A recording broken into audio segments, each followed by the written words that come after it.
This is the journey to one Africa. In the eastern part of the Democratic Republic of Congo. That conflict. I'll repeat myself what I've said publicly. That the Congo, like all of us, we inherited colonial boundaries. And when the colonialists drew up the boundaries of the Democratic Republic of Congo, they included in the eastern parts of the Congo populations that were Rwanda speaking. These are Congolese in terms of those colonial borders. But the problem for us and problem for the Congolese is that certainly even during the days of Mobutu, they did not want to recognize the Rwandese who were Congolese as Congolese. You even had a formation there in the eastern Congo of a military group, a militia, which was called the Mai Mai. The Mai Mai whose purpose was to drive away these Rwandans back to Rwanda. And Mobutu was encouraging that. That problem persists to this day. As you know, the Congo, the DRC is a very big country. And one of the challenges since the return of democracy, which was there before, it persists, is the footprint of the government from Kinshasa is not necessarily strong everywhere in the country. So in the Kivus, this is part of the problem, in the Kivus in the Far East. That's why you have the M23. It's because the Rwandan people, the Banyamulenge in eastern Congo, have for many decades felt this, that they don't have the protection of the government in Kinshasa. So they need to protect themselves. In addition, you've had this challenge of the people who committed the genocide in Rwanda, then they ran away into the eastern Congo. So they are also there. Some of them involved in all sorts of schemes and naturally to try and overthrow the government in Rwanda. I'm saying that the first, my view, is the first part in terms of dealing with the crisis in the eastern Congo is recognizes that the Banyamulenge are Congolese. The Rwandan-speaking section of the population of the Congo is Congolese, and therefore must be protected by the government of the Congo, like all the population of the Congo is entitled to protection by the government. That's a starting point. And then this issue has to be dealt with. Then what about the interests of Rwanda in the eastern Congo, about the Rwandans? This group that committed the genocide, as well as these Rwandan-speaking people. How do you regulate that relationship? But I'm saying the principal responsibility falls on the government of the Congo to protect the Rwandan-speaking population of the eastern Congo, of the Kivus.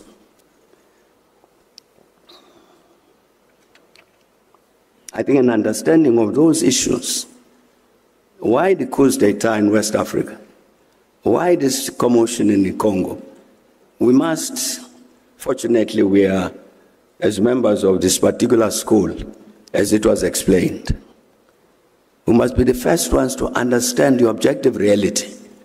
What is the reality we are dealing with? Not necessarily to be bought by slogans, as popular sayings. Because they are popular, therefore they must be true. That's not necessarily correct.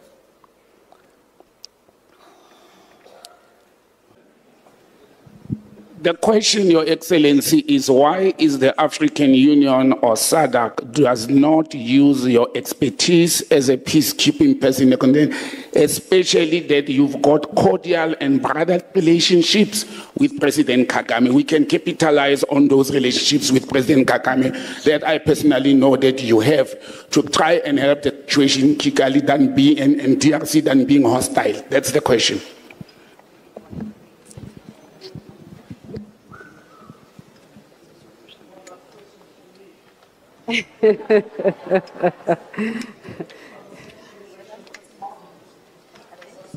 Yes, the time. You see, look at the hands, look at the hands, look at the hands, and I'm being unfair to everyone. So let's allow the president to, if he allows us to take a second chance, I will do that. Thank you.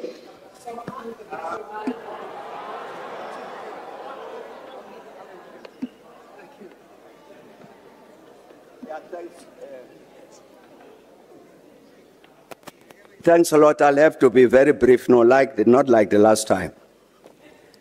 I want to say, first of all, thanks a lot to the Ambassador of Senegal. Because indeed, as she says, I contacted her and said, Ambassador, please, here is a task. We need to speak to President Macky Sall because here is a challenge. And indeed, she actually responded, which is not normal, Ambassador, to actually said, I have delivered your message. Thanks a lot, Ambassador.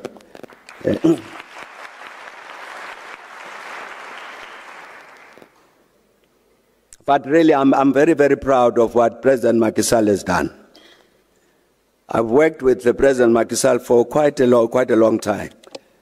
So I was fairly confident when I spoke to him, I raised the matter with him to say, but here is a challenge, a common challenge we both of us understand. And this is how I think Senegal should behave. I'm really very, very proud of the manner in which he responded to that.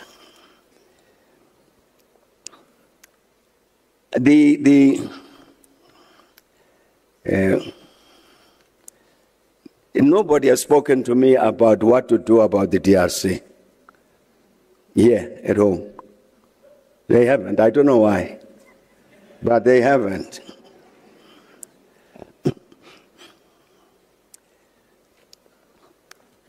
Next month, Rwanda will be marking the 30th anniversary of the genocide. President Kagame has sent an invitation. I'll be going there because I think for us, all of us as Africans, that's an important anniversary to mark in order to address these issues about peace and stability on our continent. In a sense, the issue about peace, well, let me come at it differently. You'd recall that our colleagues in East Africa, this African community, decided to send a group into the Congo to help resolve the challenges in the Eastern Congo. It was led by President Uhuru Kenyatta. Now, he contacted me to say, I've been appointed in this thing, what do you think? So we discussed the matter, and indeed I told him what I thought, that the first challenge to overcome is to get the Congolese to understand that is a Congolese problem. It doesn't originate from outside of the Congo. You remember even when we had the negotiations with the Congolese, when they met here in Sun City to negotiate the transition to democracy and so on, one of the negotiating groups there was the RCD. And the RCD was an armed group. There were 3 armed groups. The RCD was one of them, which came out of the Kivus. Because of the population in the Kivus felt the need to defend itself. So it actually had an armed representative in the negotiations to negotiate the future of the Congo. That's a reality that was understood by the Congolese themselves. They didn't say, RCD, you are not wanted here. So they were part of the solution. But I'm saying that I think the matter about this peace in the Eastern Congo, in the Eastern DRC, has become too factionalized. Because I saw somewhere on the television that somebody asked one of the Congolese, but the East Africans came here and so on. Now we are getting the Southern Africans. What happened? And the response was, no, we don't want those. We didn't want those as East Africans because they were very deceitful. They didn't tell us that, in fact, they supported Rwanda. Therefore, we chased them away. I immediately understood what he meant. Because indeed, President Kenyatta, leading that East African group, engaging the Congolese government, raised this thing to say, but the Rwandans in the Eastern Congo are Congolese.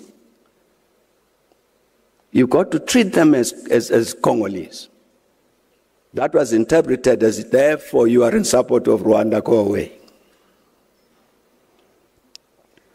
In a sense, you've got to find a way of depoliticizing the matter so that it can be dealt with objectively.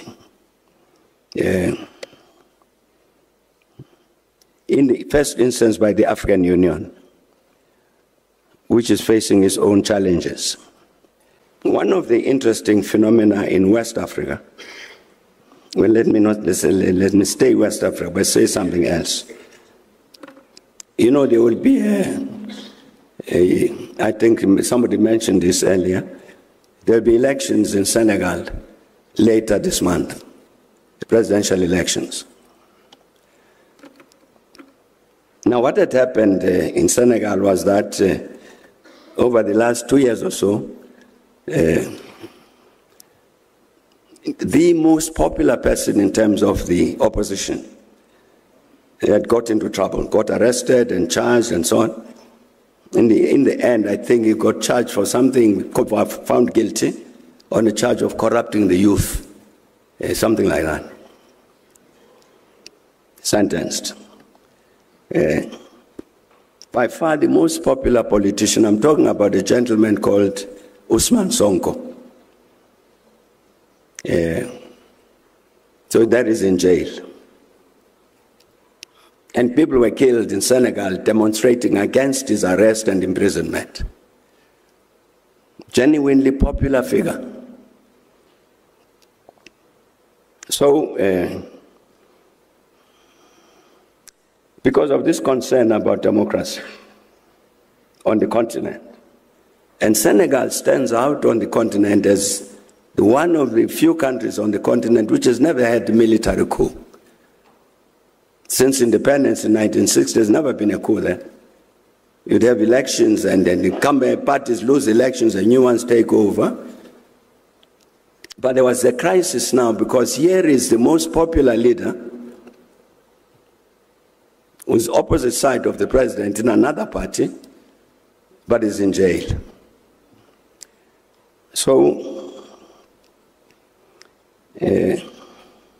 So we engaged with President Macky Sall to say, but President, Senegal is very, very important on the continent as this great exemplar of democracy. It illustrates very, very firmly, very conclusively that we as Africans know how to manage democratic systems. And we can't afford to have Senegal fall back on that. And therefore, let the matter of Ousmane Sonko, who wants to run for president, let that matter be decided by the voters, not by prison orders. And just before I came here, I saw a lovely report that President Macky Sall has intervened, declared an amnesty, all the prisoners out of jail, including Ousmane Sonko.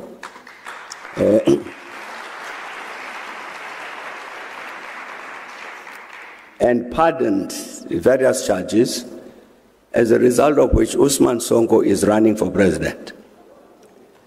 That was an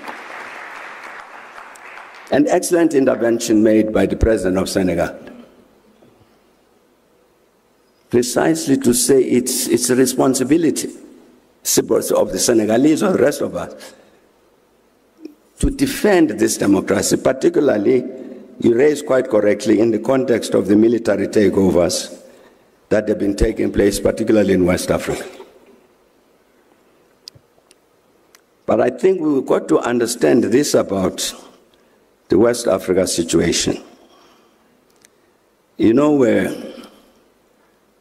few years back, you remember we had to work with Côte d'Ivoire, the Ivory Coast, Côte d'Ivoire, to help them to get sorted out.